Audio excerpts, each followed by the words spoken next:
With that, I'd like to welcome Dr. Tim Groeling, who is a professor in UCLA's Department of Communication. His research focuses on areas of political communication and new media, and he is also leading the effort to digitize UCLA's communication archive. I'd also like to welcome Jun Luo, a PhD candidate in the Department of Communication at UCLA. Her research focuses on the intersection of generative AI and journalism, as well as the media's role in fomenting radicalization and extremism. So welcome to both of you.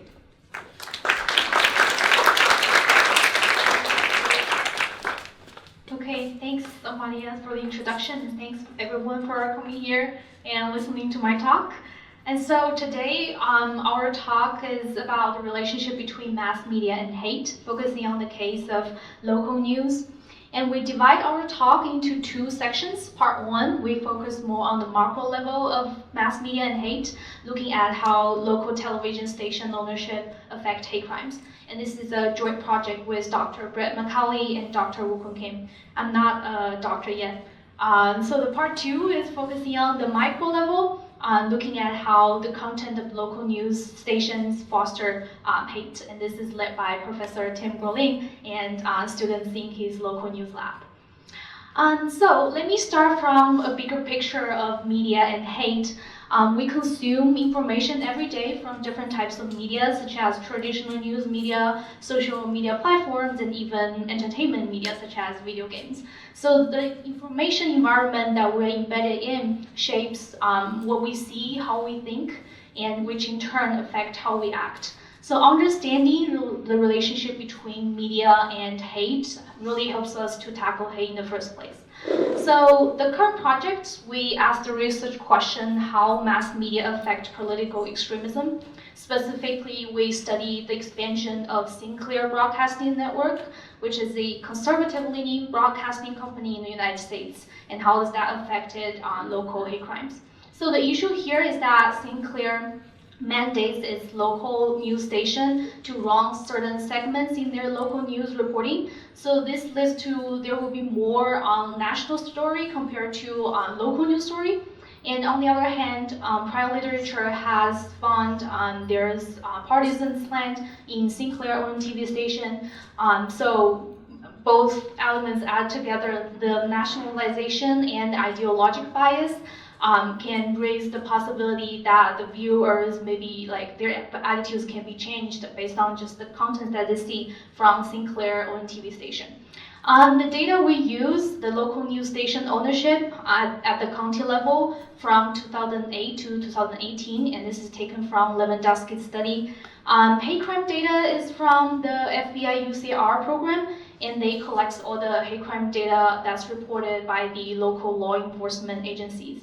The method, we use Sinclair's market entry as a natural experiment to analyze the changes in hate crimes before and after their arrival. We have two outcome variables. One is hate crime per 100,000 residents, and the other one is hate crime by different motivations.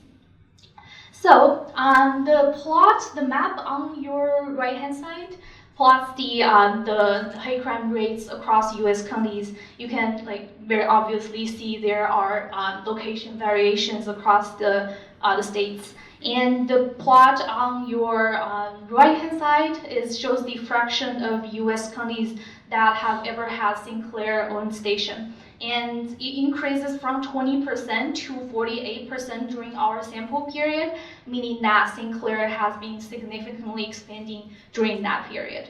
Okay, so let's take a look at the results now. Before Sinclair entered the market, so the x-axis here is the year since Sinclair market entry, and for instance, a -1 means 2 years before it enters the county, and there's not so much variation before that. But if we look at, sorry, the animation is not working, but I can just manually draw the trend if you can see my mouse. So the trend afterwards, so this is the -1, which means 1 year before Sinclair enters the market, and there will be a 0. So the trend is almost like this. So we see in generally a 0.5 order of impact of Sinclair entry to local community. and the effect is persistent, lasting up to 5 years after its entry.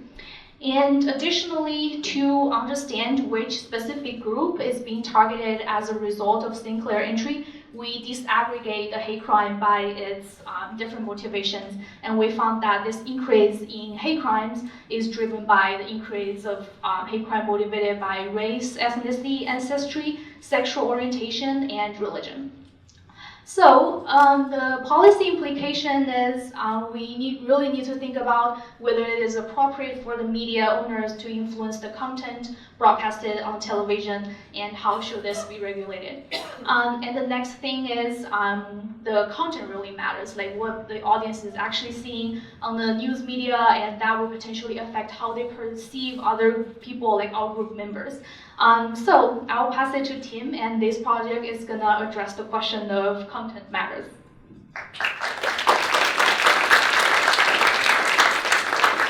Thanks. So, just going off the bottom slide. Okay, great.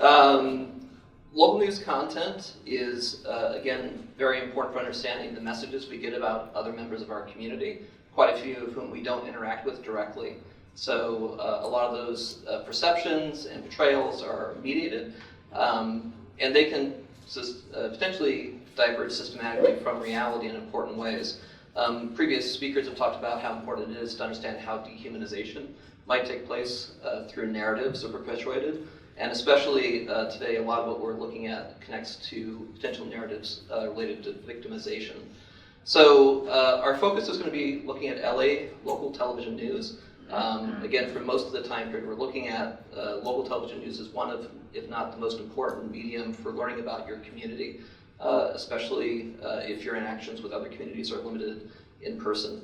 And prior research has already discovered systematic biases in the way in which local news, particularly in Los Angeles, has portrayed things like who the perpetrators are of different crimes, particularly along racial lines. So our method is to take an existing study from 2009 that was done by USC.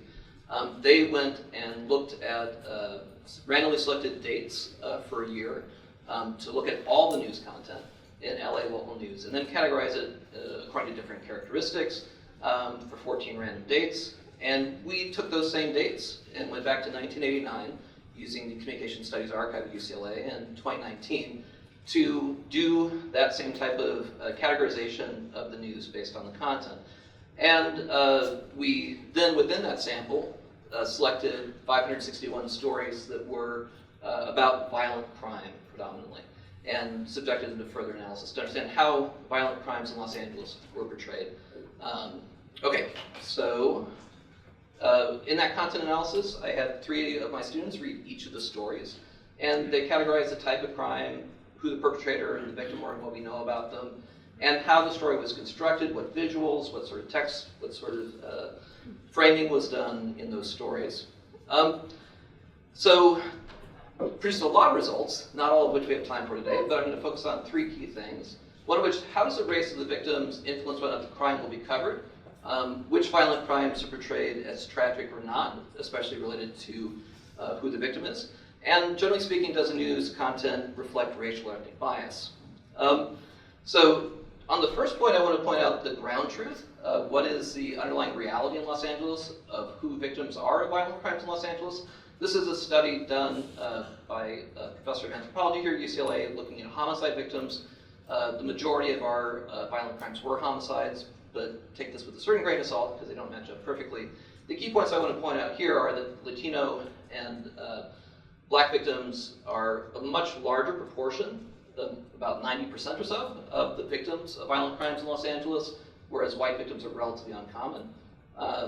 When we actually look at how it's portrayed in the news, we find over our time period that in fact white victims were far disproportionately likely to be covered compared to their proportion of the actual crimes in Los Angeles across both time periods. So I'll just highlight that point that it is much more likely for a given white victim to be focused on in news coverage than any other ethnicity. So we then looked at the framing of the story, whether or not the news organization editorially chose to characterize a particular story as tragic or not, and looked at whether or not there were racial differences depending on the race of the victim. And just to highlight this point, because I think it's going to get cut off the bottom of the slide, quite a few of the stories don't actually identify the race of the victim. So we're looking at the subset of cases where the victim's race was identified. In 1989, again, despite being a smaller proportion of the overall victims, you saw, in fact, that white victims were more likely to be shown as tragic. In 2018, that actually flipped, and significantly so. So in 2018, the percentage of non-white victims whose violent crimes were portrayed as tragic by the news was actually much, much higher over time, which was an interesting change. We haven't drilled down into actually what the causal mechanism of that is, but part of what I suspect might be the case is that there's a filter on the front end that might be preventing most non-white violent crimes from being shown. So this is reflecting that only the most violent or the most tragic ones are getting covered. And we looked again to see whether or not the story included people who were angry or sad about the crime, and in fact, we found a very similar pattern there. So that might be part of what's driving this dynamic. Then my students actually were asked to categorize overall, when reading this story, does it seem to reflect racial ethnic bias? And we separated out whether or not the crime itself that was being covered seemed to be a case of racial ethnic bias, versus whether or not this seemed to be brought in how the editorial decisions by the news organization seemed to be portraying it. And we found quite a few stories with bias in them across the two time periods. But looking at whether or not it was the result of editorial choices or the crime itself. In 1989, which is the red bar, it was, in fact, the news organization's choices which seemed to be driving most of that bias, whereas in 2019, that's almost entirely gone away. So it's mostly the crime itself. So I would characterize this as potentially a good news story. I think it's important to recognize progress when you see it. One important step of progress is the news organizations aren't nearly as biased as they were in 1989 in LA local news. In fact, there seems to have been a lot of progress in not injecting bias in stories that didn't need them. And despite the fact that it's still disproportionately featuring white victims, there is a lot more diversity in the coverage overall of victims now than there was in 1989. And again, I think we'll need to drill down to understand that better, but I think it's potentially interesting that there's less emphasis on the white victims being especially tragic or sad. There's still a lot of progress to be made. Again, the over-focus on white victims seems to be persistent across our time period. In the future, we'd like to scale this up. Again, I say this was a huge amount of work on my students. This has been years we've been working on this. It's very slow to scale. Humans reading hundreds and thousands of stories over time. My students are nodding. So it'd be nice to have this be able to be updated on an ongoing basis using AI tools and do something like the Hollywood Diversity Report for local news. And also, I think it would be useful for practitioners to be aware through this sort of reporting of how their practices might perpetuate narratives that diverge from reality. So I do want to acknowledge my students. I was told I could have them stand and have people wait. Could my students who helped in that project stand and wave to the crowd? Not all of them. There's 22 students who worked on this project over the years. I also want to thank the UCLA Communication Archive for being wise enough to record this footage, knowing that we would do this project decades later, and allow us to do this project, and Matthew Hale, who did the original USC study, and of course, the initiative to study hate.